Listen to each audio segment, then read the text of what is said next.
안녕하세요. 이제 장마철이고 해서 우중충하고 후덥지근한 날씨라 불쾌지수도 올라가고 있는데 다들 잘 지내고 계신가요? 저는 잘 지내고 있어요. 제 소개를 드릴게요.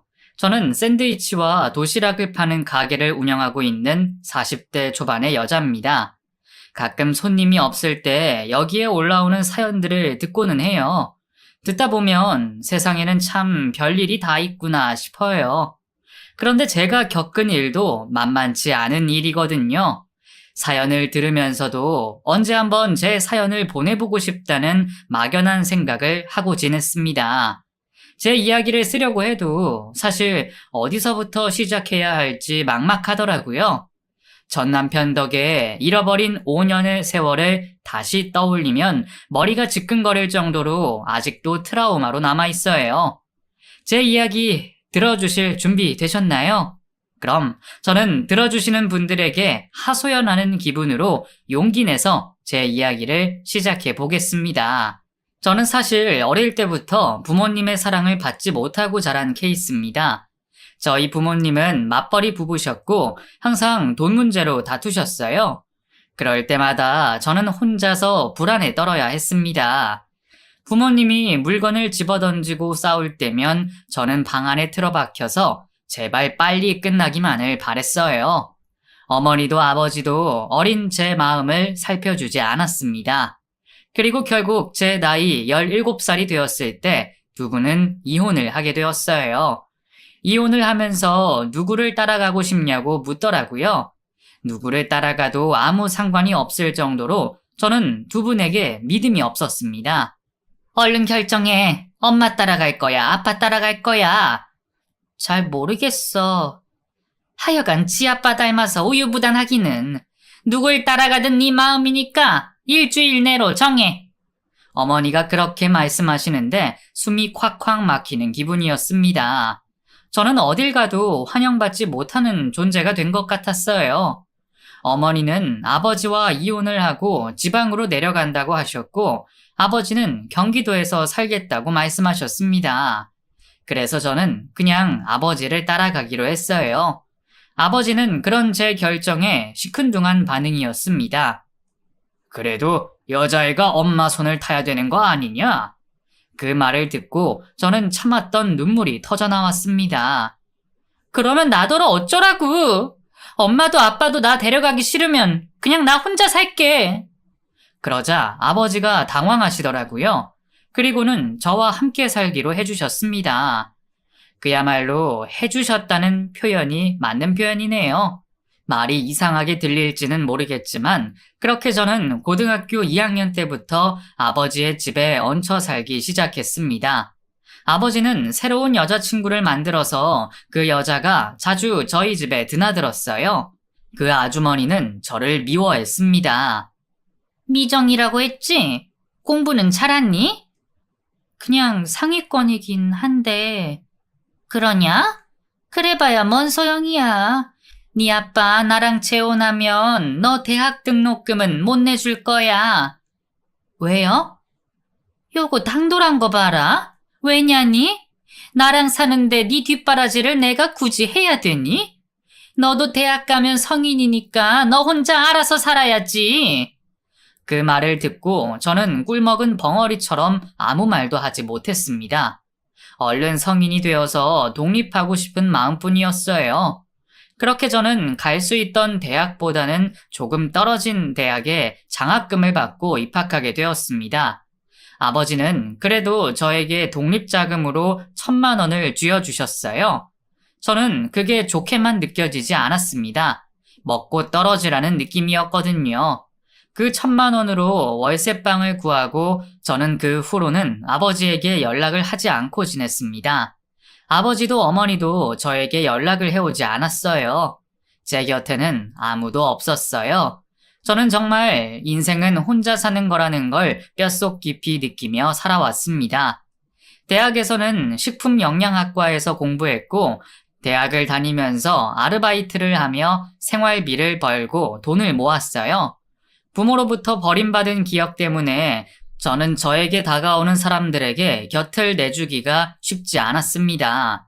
그래서 거의 혼자 외톨이처럼 생활을 했어요. 대학 시절에 친구도 마땅히 사귀지 못했네요. 그게 두고두고 후회가 됩니다. 재밌어 보이던 동아리 활동도 용기가 없어서 시간이 없어서라는 핑계로 하지 못했던 것이 정말 후회가 돼요. 그렇게 쌓이고 쌓인 문제들이 남편을 만나면서 폭발한 것이겠죠. 아무튼 친구는 만들지 못했지만 저는 아르바이트하고 돈을 벌면서 취업에 필요한 자격증을 따기 시작했습니다. 그리고 졸업 후에는 꽤 이름이 있는 기업으로 취업에 성공해서 일을 하게 되었어요. 가족이 있다면 축하를 받을 일이었지만 제 주변에는 제 취업을 축하해줄 사람이 없었습니다. 그래서 저는 혼자서 큰맘 먹고 케이크와 와인을 사서 자축을 했어요. 야, 차미정, 너 성공했다. 그동안 고생 많았어. 앞으로도 열심히 살자. 세상에 나밖에 나를 더 사랑해줄 사람이 없다. 더 잘 살자. 그렇게 말하고 나서 케이크에 불을 껐는데 저도 모르게 눈물이 흐르더라고요. 눈물의 자축 파티를 하면서 저는 정말 쓸쓸했습니다. 왜 이렇게 내 주변에는 사람이 없는 건가? 이제부터라도 사람을 사귀는 법을 배워야겠다. 내 마음을 열어줘야겠다는 다짐도 했어요. 그리고 회사에서 열심히 일을 했습니다.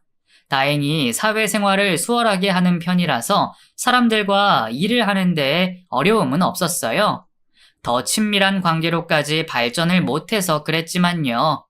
그렇게 다가오는 사람도 쳐내면서 회사 생활을 한 지 2년째가 되던 해에 저는 집을 전세로 옮기게 되었습니다.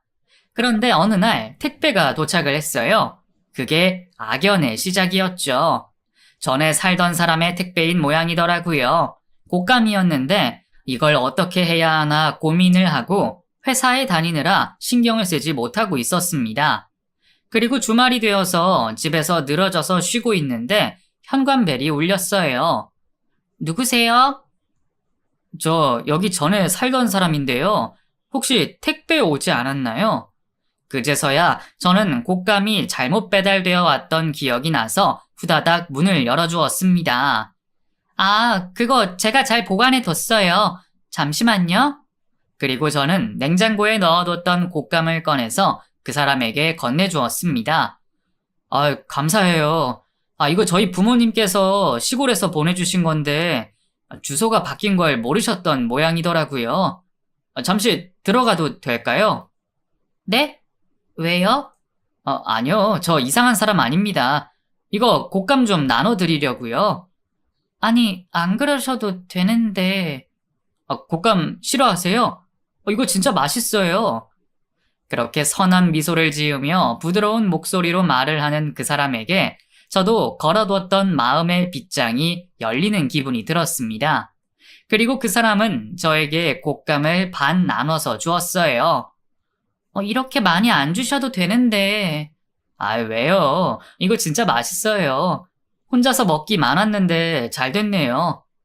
근데 화장실 하수구에 트랩 설치하셨나요? 저 전에 살 때 거기서 바퀴벌레가 올라와서 설치해야지 하다가 못하고 갔는데. 네? 바퀴벌레요? 아, 저 바퀴벌레 세상에서 제일 싫어해요. 아, 그렇죠? 저기. 뭐예요? 그 사이에 바퀴벌레가 주방 쪽으로 후다닥 기어가는 걸 보고 그 사람이 바퀴벌레를 직접 잡아주었습니다. 심장이 덜컥 내려앉은 기분이 들었어요. 그 트랩인가 뭔가 어떻게 설치하는 거예요? 그거 제가 할 줄 아는데 그 이사한 집에는 바로 설치했거든요. 제가 해드릴게요. 같이 나가서 사올래요? 처음 본 사람이었는데 왠지 듬직하고 옆에 있으니 안심이 되더라고요. 저도 그런 기분은 처음 느껴봤습니다. 그리고 그 사람은 트랩까지 설치해 주었어요. 정말 감사해요. 그 곶감에 바퀴벌레도 잡아주시고 이거 설치까지. 제가 사례비라도 좀 드리고 싶은데. 사례비요? 됐습니다. 이게 뭐라고요? 제가 연락처 드릴 테니까 저한테 밥 한번 사주시고 싶으면 연락하세요. 그 사람은 자기 전화번호를 남기고 호련히 떠나버렸습니다. 뭐에 홀린 기분이 들었어요. 그날 밤 잠자리에 들어서도 그날 있었던 일과 그 사람이 머릿속에서 맴돌아서 잠을 설칠 지경이었습니다. 이런 게 사랑인가 싶더라고요. 그렇게 일주일을 그 사람 생각에 정신을 못 차리다가 결국에는 제가 먼저 연락을 해서 만나기로 약속을 잡았어요. 식당에 갔는데 먼저 와서 기다리고 있더라고요. 여기요. 그 사람을 보자마자 제 얼굴이 빨개지는 걸 스스로도 느낄 수 있었습니다. 잘 지내셨어요? 아니요. 연락 안 올까봐 초조했어요. 그런데 연락 주셔서 어찌나 반갑던지. 아, 정말요? 시장하시죠. 일단 음식 주문 먼저. 네. 저희는 그날 더운 여름이라서 냉면을 시켜서 먹었습니다. 그리고 그 남자와 서로 통성명을 했어요. 제 이름은 한수철이에요. 아, 저는 차민정입니다. 이름도 예쁘시네. 근데 그 집에서 혹시 가위 눌린 적 없으세요? 가위요? 아니요. 다행이네요. 저는 가위를 그렇게 눌렸거든요. 그래서 잡기 쫓는, 아무튼 제가 다 쫓아내서 이제 안 나타날 거예요. 그 말 들으니까 무서워지네요. 괜찮아요. 제가 다 쫓고 나왔거든요. 아무튼 그 집에서 좋은 일만 있으셨으면 좋겠네요. 그런 말들을 들으며 엉뚱한 구석이 있다는 생각을 했습니다. 그래도 저를 신경 써주는 것 같아서 기분이 좋았어요. 그날 이후로 그 사람이 먼저 저에게 자주 연락을 해주더라고요. 알고 보니 그 사람이 다니는 회사가 저희 회사 근처였어요. 그래서 자주 만남을 갖다 보니 어느새 연인 사이로 발전되어 있었습니다. 그 사람도 부모님이 지방에 계셨던 터라서 혼자서 외롭게 지낸다고 했어요. 그래서 연애를 하면서 서로에게 많이 의지를 했습니다. 제가 사실 더 많이 의지하기는 했죠. 그렇게 의지하면서 연애를 하면 안 된다는 걸 그때는 몰랐어요. 어느새 저는 그 사람에게 휘둘리고 있었습니다. 한숨을 내쉬면 내가 뭘 잘못했나 눈치를 보게 되고 표정이 어두우면 힘든 일이 있는데도 나한테 숨기는 것 같아서 초조해졌어요. 수철 씨, 요즘 무슨 고민 있어?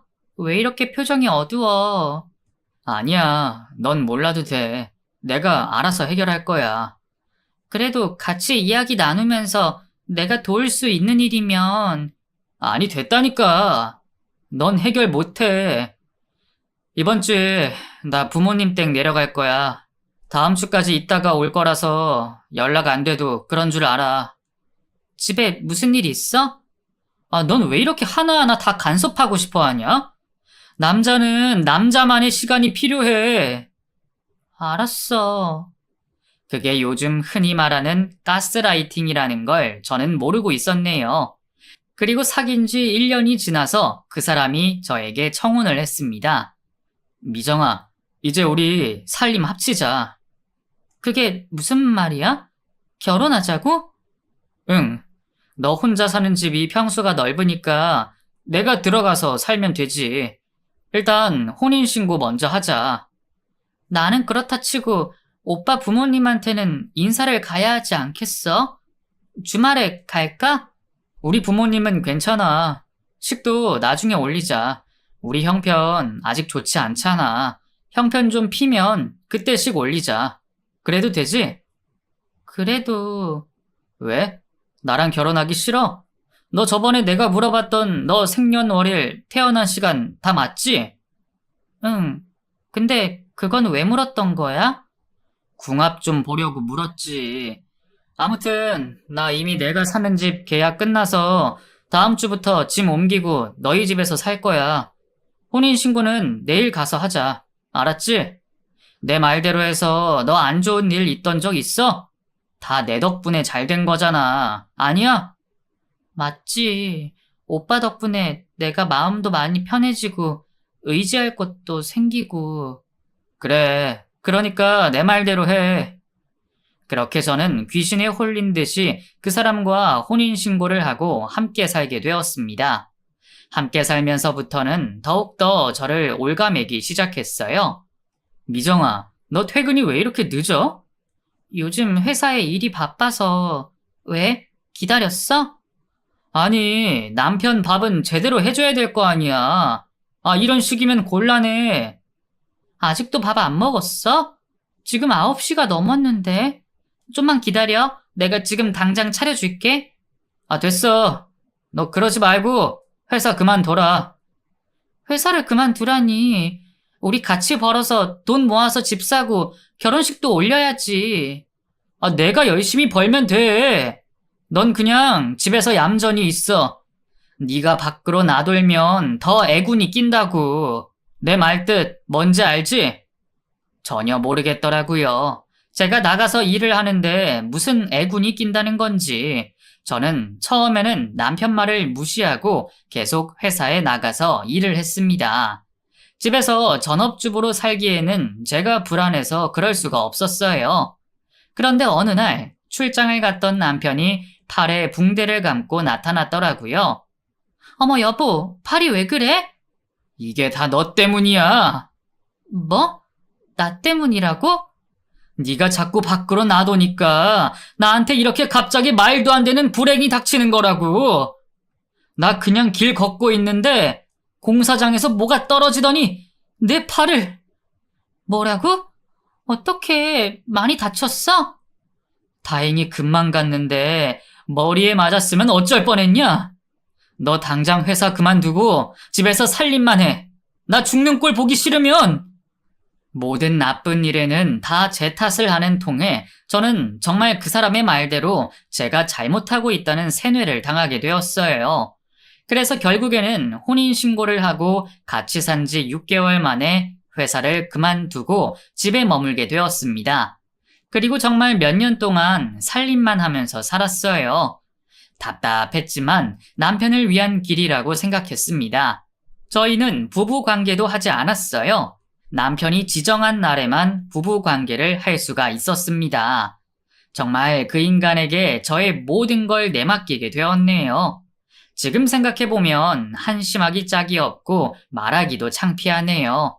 저는 아이를 원했지만 그 인간은 아이를 원하지 않았어요. 여보, 나 당신이랑 나 닮은 아이 갖고 싶은데. 난 싫어. 나 이미 정관 수술했어. 왜?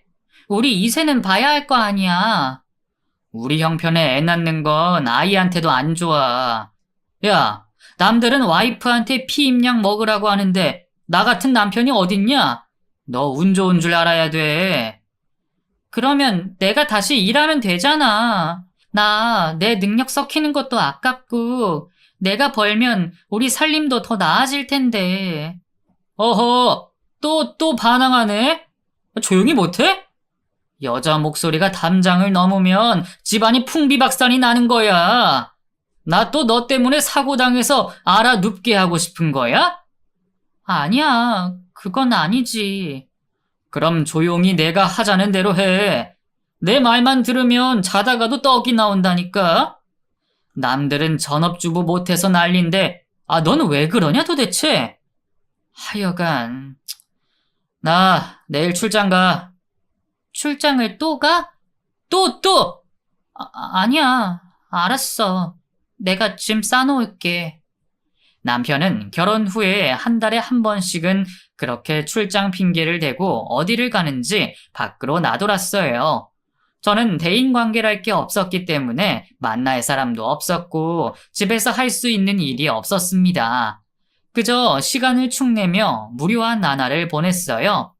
그러다가 동네에 집에서 부업할 수 있는 일을 주는 곳이 있더라고요. 안녕하세요. 여기 부업 일 받는 곳인가요?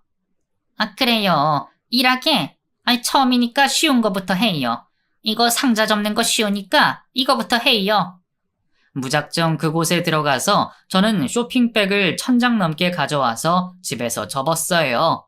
나중에는 무슨 부품을 조립하는 부업까지 다양하게 하게 되었습니다. 그렇게 소소하게 재택 부업을 하면서 혼자 있는 시간을 보냈습니다.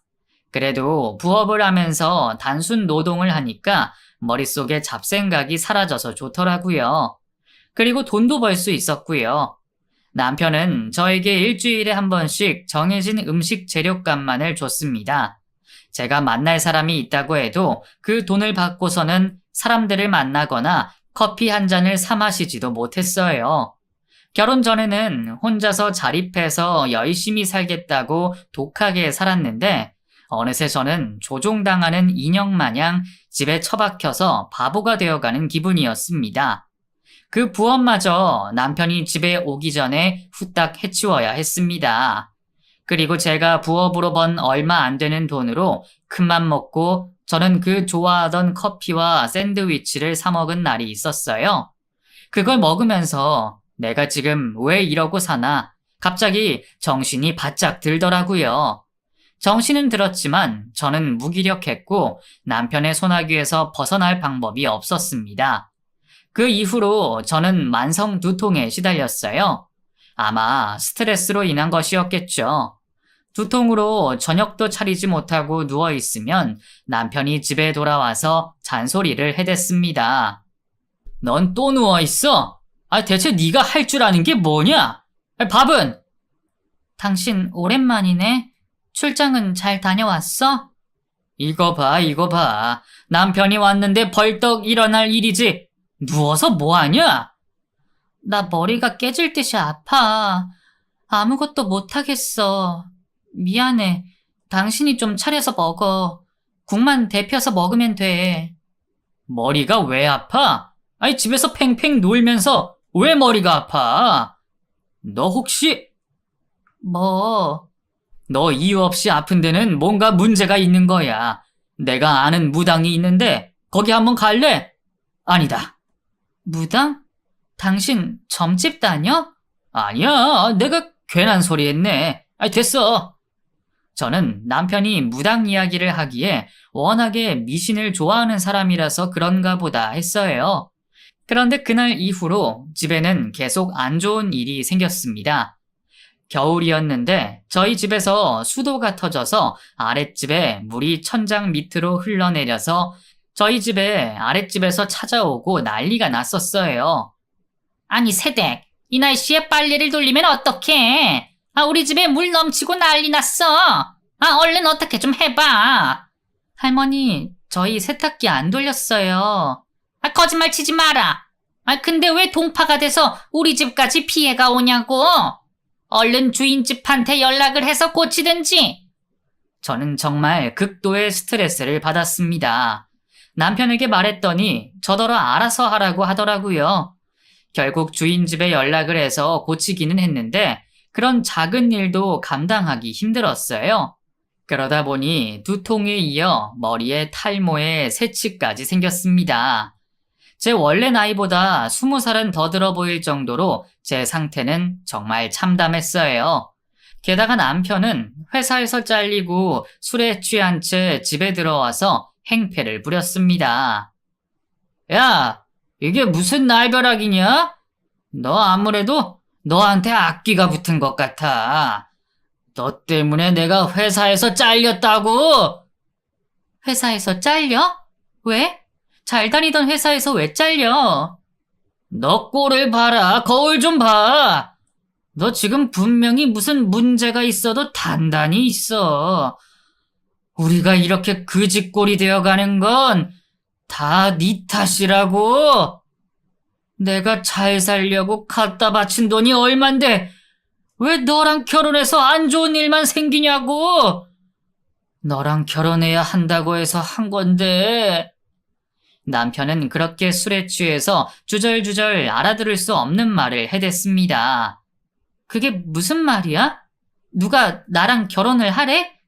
당신이 나한테 같이 살자고 한 거잖아. 누가 시켜서 한 거야? 조용히 해. 네 목소리 듣고 싶지도 않으니까. 네가 말할 때마다 애군이 슬슬 기어나오는 게 보여. 너 진짜 무서워 죽겠어. 아이씨. 남편이 그렇게 말하는데 저는 오히려 남편이 더 무섭게 느껴졌어요. 그리고 정말 모든 게 나 때문인 건가 싶었습니다. 어릴 때 부모님이 싸우던 것도 모두 저 때문에 일어난 일만 같이 느껴졌어요. 잘 살아보려고 했는데 인생이 엉망이 된 것만 같아서 저는 사실 그때 죽고 싶은 심정이었습니다. 간간히 하던 부업도 손을 놓고 집에서 정말 누워만 지냈어요. 남편은 그런 저를 보고 한숨을 푹푹 내쉬면서 이력서를 쓰느라 여념이 없었어요. 저에게 더 이상 밥을 차리라는 소리는 하지 않았지만 혼자서 배달 음식을 시켜 먹으며 저를 방치했습니다. 저는 그때쯤엔 식욕도 없어서 거의 하루에 한 끼도 먹지 않는 날이 많았어요. 그러다 보니 살도 쭉쭉 빠지더라고요. 돌이켜보면 아마 그때 심각한 우울증 증세를 겪었던 것 같습니다. 나 일주일 정도 집 비울 거야. 어디 가는데? 몰라도 돼. 이럴 거면 그냥 이혼하자. 이혼? 너 미쳤어? 이혼은 절대 안 돼. 이게 다 널 위한 거라니까. 그냥 집에 가만히 있어, 지금처럼. 나 이러다 죽을 것 같아. 아니, 나 정말 죽고 싶어. 머리도 아프고 밥도 못 먹겠고. 당신은 나 방치하고 삶의 의욕이 하나도 없어. 내가 이러려고 결혼한 게 아닌데 이렇게 살아서 뭐해? 내가 봤을 땐 너한테 지금 심각한 악귀가 붙은 거야. 내가 다 해결해 줄 테니까 잔말 말고 기다려. 아니면 너 신받아야 하는 걸지도 몰라. 내가 알아올게. 그게 무슨 말도 안 되는. 저는 남편의 말에 대답할 기력도 없었습니다. 무슨 미친 소리를 해대나 싶었지만 대꾸할 가치도 느끼지 못했어요. 정말 이런 상태로 있다가는 죽을 것만 같았습니다. 남편이 없는 집에서 멍하니 TV를 보는데 사이비 종교에게 가스라이팅을 당해서 재산도 잃고 목숨까지 잃은 사람들에 관한 다큐멘터리가 나왔어요. 그걸 보면서 묘하게 동질감을 느꼈습니다. 나는 사이비 종교를 믿지도 않고 그냥 집에만 있는데 왜 동질감을 느끼는 건지 저도 의아했어요. 하지만 남편이 저에게는 사이비 종교의 교주고 저는 신도라는 생각이 들었습니다. 그제서야 뭔가 단단히 잘못되었다는 걸 깨닫게 된 것이에요. 그리고 내가 살려면 그 사람과 이혼을 해야 한다는 생각이 불현듯이 들었습니다. 저는 혼자서 미친 사람처럼 중얼거렸어요. 난 원래 이런 사람이 아니었어. 이건 다 한수철 그 인간 때문이야. 그 인간이 날 조종하고 세뇌시켜서 멀쩡히 잘 다니던 직장도 그만두고 내 꼴이 왜 이렇게 된 거야? 저는 정신을 차리고 인터넷에 이혼에 관해 검색을 해봤습니다. 합의 이혼은 절대 해주지 않을 게 분명하고 이혼 소송을 하려면 돈이 필요했어요. 그런데 제가 가진 돈이 하나도 없었습니다. 남편은 제가 전세로 살던 집도 자기 명의로 바꿔뒀거든요. 그리고 제가 일을 하면서 벌던 돈도 모두 압수해간 후라서 저에게는 부업으로 번 돈 몇십만 원밖에 남아있지 않았습니다. 어디에다가 도움을 요청해야 할지 모르겠더라고요. 남편이 직접적으로 저를 때리거나 한 적은 없었기 때문에 가족센터에 연락하기도 애매했어요. 도망가고 싶었지만 막막했습니다. 그리고 남편이 집에 오면 어떻게 해야 되나 점점 불안해져 갔어요. 그러던 찰나에 저희 집 현관벨이 울리더라고요. 벨소리를 듣고 저는 기절할 듯이 놀랐습니다. 집에 올 사람이 없었거든요. 남편이라면 비밀번호를 누르고 들어올 텐데 누군가 싶었어요. 저는 떨리는 심장을 부여잡고 문 앞에 다가가서 말했습니다. 누구세요? 저 한수철 씨 댁 맞죠? 네, 맞는데 누구시죠? 제가 한수철 씨를 잘 아는 사람인데요. 꼭 드릴 말씀이 있어서 왔어요. 급해요. 빨리 문 좀 열어주세요. 앳된 목소리의 여자가 그렇게 말을 했습니다. 저는 처음에는 남편 말대로 내가 귀신에 씌인 건가 싶었어요. 정신을 차리려고 애를 쓰며 저는 몇 분 뒤에 현관문을 열었습니다. 딱 봐도 저보다 10살은 어린 듯한 20대 중반의 젊은 여자가 문 앞에 서 있었어요. 안녕하세요. 저 우선 들어갈게요. 누구신데요? 제 남편은 어떻게 알아요? 저 너무 급하게 오느라 물 좀 한 모금만 마시고 말씀드릴게요. 그 여자는 혼자서 부엌에 가서 컵에 물을 따라서 벌컥벌컥 마셨습니다. 그리고 저에게 다가오더니 무릎을 꿇고 납작 엎드려서 말했어요. 우선 정말 죄송해요. 저도 사실 피해자예요. 무슨 말이에요? 알아들을 수 있게 말씀해 보세요. 저희 남편은 어떻게 알아요? 사실 그 인간이랑 저 5년을 만났어요. 그쪽 분이랑 결혼하기 전부터 연인 사이였어요. 뭐라고요? 어떻게? 사실 제가 무당 밑에서 시중을 드는 일을 하고 있었거든요. 그 무당이 저한테 신을 받으려면 돈이 있어야 하고 돈이 없으면 자기 밑에서 일을 하다가 나중에 신내림을 해준다고 했어요. 제가 고아 출신이고 어디 의지할 곳이 없어서 그 말을 철석같이 믿고 거기서 스스로 몸종이 되어서 살았거든요. 그 말을 듣자 뭔가 퍼즐이 맞춰지는 듯 했어요. 제 남편이 그 무당집에 자주 갔나요? 네, 맞아요. 툭 하면 무슨 상담을 한다고 제가 모시던 무당, 아니, 그년을 찾아와서 비싼 돈 주고 부적도 써가고 굿도 하고 그랬거든요. 그런데 그 무당이 저랑 그 인간이랑 연인 관계가 되어야 한다고 했어요. 그래서 억지로 그 인간이랑 사귀었는데, 그 말까지 듣고 저는 머리가 핑 돌고 어지러웠어요. 괜찮으세요? 아, 네. 저도 물 한 모금만 마실게요. 물을 마시고 나머지 이야기를 들었습니다. 남편은 그 여자와 만나면서 저와 양다리를 걸쳤고 무당에게 저와 결혼을 하고 저에게 찾아온 어찌 보면 남편의 상간녀인 그 여자와 내연 관계를 유지하라고 지시를 내렸던 모양이에요. 그래야 단명할 팔자인 남편이 오래 살 수 있다고요. 참 어처구니가 없는 일이었죠. 남편은 그 무당의 말이라면 사족을 못 썼고 무당 밑에서 일하던 그 상간녀도 무당에게 세뇌를 당해서 그렇게 만남을 유지했다고 했습니다. 제가 얼마 전에 유산을 했거든요. 유산이요? 네. 한수철 그 인간이랑 가진 아이가 유산이 돼서 그때 저도 정신을 차렸어요. 제가 하고 있는 짓이 미친 짓이라는 걸요. 정말 본의 아니게 죄송해요. 그럼 어떻게 해야 되는 건데요? 저 지금 머리가 터질 것 같거든요. 지금 몇 시지? 일단 나가야 돼요. 그놈 오기 전에 빨리 도망쳐요. 여기가 내 집인데 어디로 가라는 말이에요? 그놈이랑 무당이 지금 이 집으로 오고 있다니까요. 한수철 그 인간이 자기 마누라가 악귀의 시인 것 같다고 퇴마를 해야 한다고 무당한테 말했어요. 무당이 퇴마하는 걸 제가 봤는데 사람이 죽기 전까지 무작정 때려요. 살려면 얼른 도망쳐야 돼요. 저는 그 여자가 하는 말을 믿기 힘들었지만 또 한편으로는 모든 게 맞아떨어지는 이야기라서 믿을 수밖에 없었어요. 그래서 저는 돈이 될 만한 것들과 제가 부업을 하면서 모은 돈을 들고 그 여자와 함께 집 밖으로 뛰쳐나갔습니다. 그리고 무작정 택시를 잡아 탔어요. 그리고 경찰서로 갔습니다. 저에게 찾아온 여자가 무당에게 당한 일을 신고했어요. 그 여자는 무당과 살면서 갖은 협박과 폭력을 당하고 살았더라고요. 똑똑하게도 병원에서 진단서를 다 받아놨더라고요.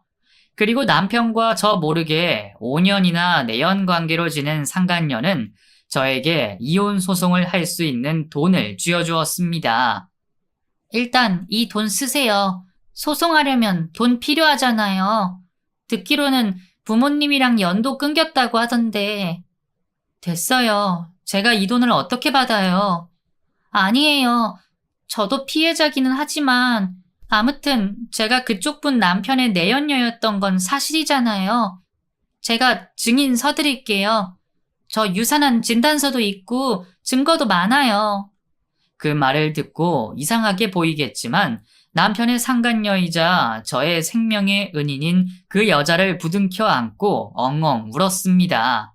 그 여자에게 듣기로는 남편이 회사에서 잘린 것도 무당에게 갖다 바칠 돈이 필요해서 회사 돈을 횡령한 걸 걸려서 그랬다고 하더라고요.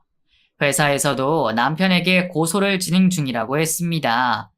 그 여자와 그러고 있는데 남편에게서 전화가 왔어요. 받고 싶지 않았지만 무슨 말을 할지 궁금하더라고요. 여보세요? 너 지금 어디야? 당장 집으로 들어와! 나 안 들어가.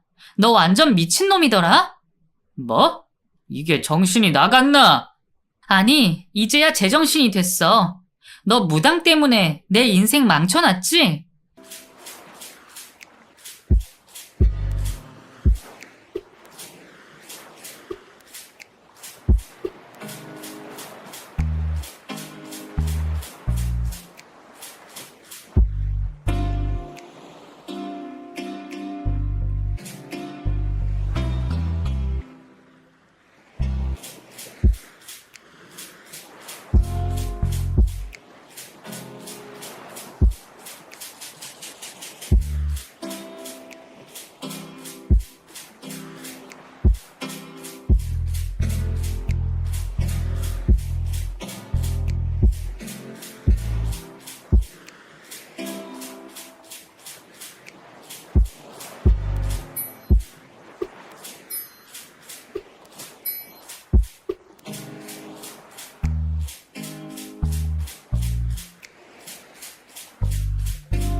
이제는 네 인생 조질 시간이다. 기다리고 있어.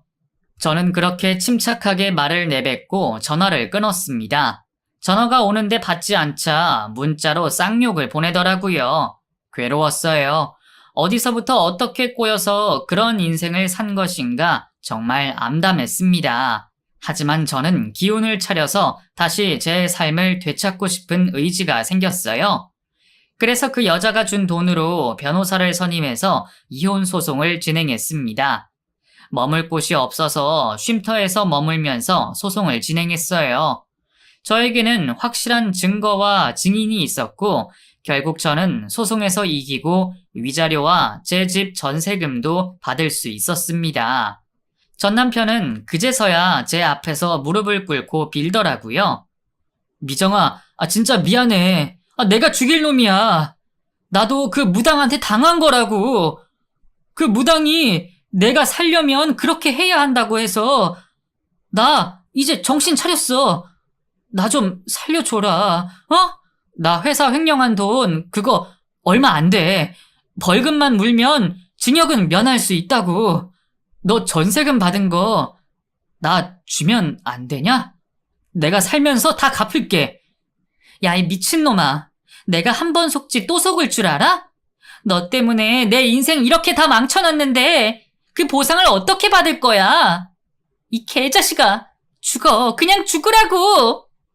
저는 그렇게 악다구니를 썼습니다. 그리고 고소를 당해서 법원에 온 무당의 실물도 볼 수 있었어요. 무당은 법정에 가기 전에도 남편에게 고래고래 소리를 지르며 지시를 내리더라고요. 저년을 잡아 족쳐야 돼. 그래야 네가 살아. 나는 죄가 없어. 나는 금방 풀려날 거야. 야, 한수철, 너 정신 차려야 돼. 그 말을 듣고 남편이 미친 사람처럼 무당에게 달려들어서 머리채를 휘어감고 싸대기를 때리더라고요. 주변에 있던 경찰들이 말리는데도 어디서 그런 괴력이 나왔는지 무당을 거의 죽일 듯이 때리면서 말했습니다. 이 미친 아줌마야! 내 돈 내놔! 내 돈 2억 내놓으라고! 그렇게 맞으면서도 무당은 드세게 남편에게 말했습니다. 한수철, 정신 차려! 너 나 못 믿어? 너 나 때문에 지금까지 이렇게 생명 연장하고 살고 있는 거야! 남편은 무당의 말을 듣고 눈빛이 흔들리더니 무당에게 빌기 시작했어요. 죄송해요. 제가 미쳤었나 봐요. 그래, 수철아. 기다려. 내가 다 바로 잡을 테니까. 두 사람이 그렇게 생쇼를 하는데 경찰들은 헛웃음을 짓고 있었어요. 저 역시도 정말 말도 안 되는 연극을 보는 것처럼 어이가 없었습니다. 남편과 무당은 결국 징역살이를 면치 못하게 되었어요. 전 남편도 어찌 보면 피해자이기는 하죠. 하지만 피해자면서 저에게는 끔찍한 가해자였으니 그런 처벌을 받아 마땅하다고 생각했습니다. 저는 우선 망가진 제 몸과 정신을 회복하는데 온 노력을 다했습니다. 모든 게 제 탓이라고만 생각했던 게 저에게는 독이었어요. 제 탓은 아무것도 없다고 마음을 다잡았습니다. 그리고 건강을 차츰 회복하고 나서 저는 다시 일을 했어요. 결혼을 한 뒤 경력이 단절되어서 일자리를 구하기가 쉽지 않았어요. 그래서 저는 식당 주방에서 일을 하며 돈을 모았습니다. 정말 악착같이 할 수 있는 일은 다 하면서 돈을 모았고 결국에는 제 이름으로 된 가게를 차릴 수 있게 되었어요. 남편과 무당에게 당하고 저를 구해줬던 그 젊은 여자와는 간간히 소식을 주고받았습니다. 안녕하세요. 잘 지내시죠? 그래, 잘 지냈지. 나 샌드위치 가게 냈는데 놀러 와. 저 지금 부산에 있어요. 부산에서 국비로 학원 다니고 있는데 이거 끝나면 자격증도 따고 일 구하려고요. 그래? 어머, 잘 됐네. 이제 우리 예전 일은 다 잊고 앞으로 남한테 속지 말고 우리 인생 잘 살자. 죄송했어요. 죄송하긴. 내가 유리 덕분에 지옥에서 살아 돌아왔는데 오히려 고맙지. 그나저나 부산이라니? 너무 머네? 그래도 시간 나면 꼭 놀러와. 알았지? 내가 맛있는 거 사줄게. 사주지 마시고 해주시면 안 돼요? 그래, 내가 해줄게. 뭐 좋아하는데? 말만 해. 그 친구는 지금 부산에서 일자리를 구해서 열심히 회사원 생활을 하고 있습니다. 한번 저희 가게에 놀러 온 적도 있어요. 제가 그 친구에게 맛있는 요리를 해주자 눈물을 흘리더라고요. 누군가가 자기만을 위해서 요리를 해주는 건 처음이라면서요. 자주는 아니지만 요즘도 가끔 소식을 주고받고 있습니다. 저는 처음에는 샌드위치만 팔던 가게에서 도시락도 팔게 되었어요. 제가 시작할 때는 주변에 회사가 많이 없었는데 제가 가게를 시작하고 1년 후에 회사들이 우후죽순 생겨나더라고요. 덕분에 장사는 아주 잘 되고 있습니다. 전 남편은 이제 출소를 했는지 어쩐지 모르겠네요. 만에 하나 이 사연을 듣고 있다면 제발 지옥불에 떨어지라고 말하고 싶어요. 야, 한수철, 그리고 사이비 무당, 둘 다 또 다른 사람들에게 고통 주면서 살지 말고 제발 정신 차려. 지금 정신 차려도 아마 둘의 남은 생은 순탄치 못할 거다. 어찌됐든 남에게 피해를 입힌 사람은 그만큼의 고통을 받아야 한다고 생각합니다.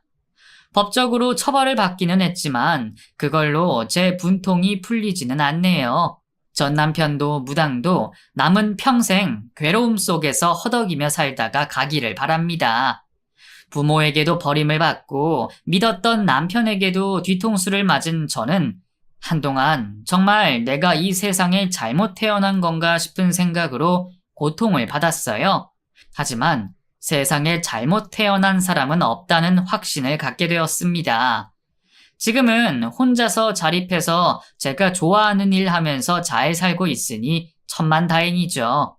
만약에 힘든 순간에 제 스스로 삶을 포기해버렸다면 저는 지금 이 세상에 없었을지도 모르겠네요. 이제는 사람들도 많이 만나서 사귀고 있고 친구들도 생겼어요. 이렇게 좋은 나날들을 보내다 보니 세상이 아름답게만 보입니다. 여러분들도 혹여나 괴롭고 죽고 싶은 생각이 드신다면 꼭 버티시라고 말씀드리고 싶네요. 버티다 보면 정말로 좋은 날이 올 거예요. 제 사연 들으시면서 많이 답답하셨죠? 그래도 저는 지금 행복하게 잘 살고 있으니 걱정하지 않으셔도 됩니다. 이렇게 털어놓고 나니까 어쩐지 속이 후련해지네요.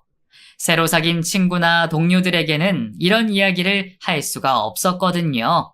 아무튼 여러분 끝까지 들어주셔서 정말 감사하고요. 저는 이쯤에서 제 이야기를 마치겠습니다. 항상 건강하고 행복한 날들 보내시길 바랄게요.